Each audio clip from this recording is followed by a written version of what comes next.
Assalamualaikum warahmatullahi wabarakatuh. Perkenalkan, saya Rensius Nadinda dengan NPM 2413031082. Di sini saya akan menjelaskan tentang ilmu ekonomi.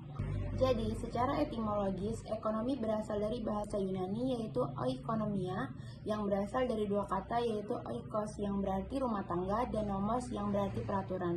Jadi dapat disederhanakan bahwa ekonomi adalah ilmu yang mempelajari cara manusia memenuhi kebutuhan dengan sumber daya yang tersedia.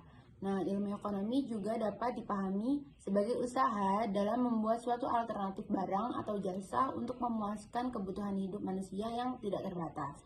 Nah, ilmu ekonomi ini sendiri sangat bermanfaat bagi manusia karena menentukan cara yang tepat dalam memanfaatkan sumber daya yang langka menjadi alat pemuas kebutuhan yang memberikan kepuasan maksimal. Menggunakan alat pemuas kebutuhan yang terbatas dalam kombinasi dan pilihan yang paling memuaskan, serta memilih dan menetapkan urutan kebutuhan dari yang paling penting atau yang diprioritaskan sampai yang kurang penting. Nah, di sini ada mind mapping terkait ilmu ekonomi. Jadi ilmu ekonomi itu sendiri dibagi menjadi dua, yaitu ekonomi positif dan ekonomi normatif.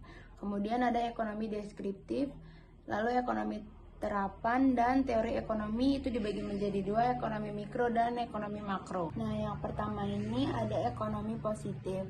Nah, ekonomi positif ini adalah ilmu yang mempelajari kegiatan manusia dalam memenuhi kebutuhan tanpa memasukkan aspek non-ekonomi seperti agama, pandangan hidup, etika, hukum, filsafat, dan juga politik. Ilmu ekonomi positif ini berpandangan murni menitikberatkan pada untung dan rugi dari setiap kegiatannya dan hanya menjelaskan peristiwa-peristiwa ekonomi yang terjadi dalam masyarakat secara apa adanya, jadi tanpa dikaitkan dengan aspek non-ekonomi. Kemudian yang kedua ada ekonomi normatif. Nah, ekonomi normatif ini merupakan ilmu yang mempelajari kegiatan manusia dalam memenuhi kebutuhan dengan cara mengembangkan teori yang memuat unsur-unsur non-ekonomi. Nah, cakupan ekonomi normatif ini lebih luas daripada ekonomi positif. Analisis dalam ekonomi normatif ini biasanya berupa pernyataan-pernyataan ekonomi yang menunjukkan apa yang seharusnya terjadi. Kemudian ada ekonomi deskriptif. Nah, ini merupakan analisis ekonomi yang menggambarkan kondisi sebenarnya. Jadi berdasarkan kondisi fakta dalam perekonomian.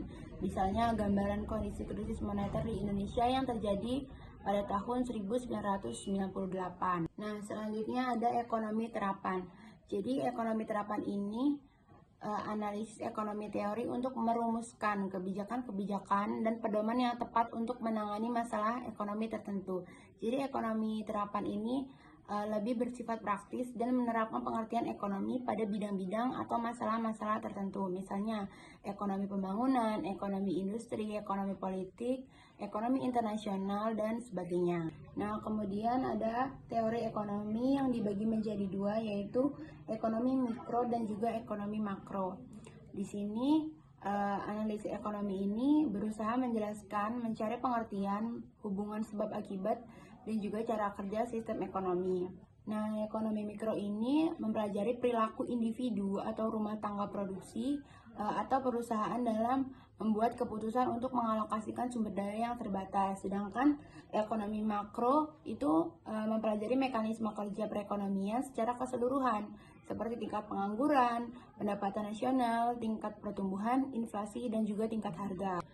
Sekian penjelasan ilmu ekonomi dari saya akhiri. Wassalamualaikum warahmatullahi wabarakatuh.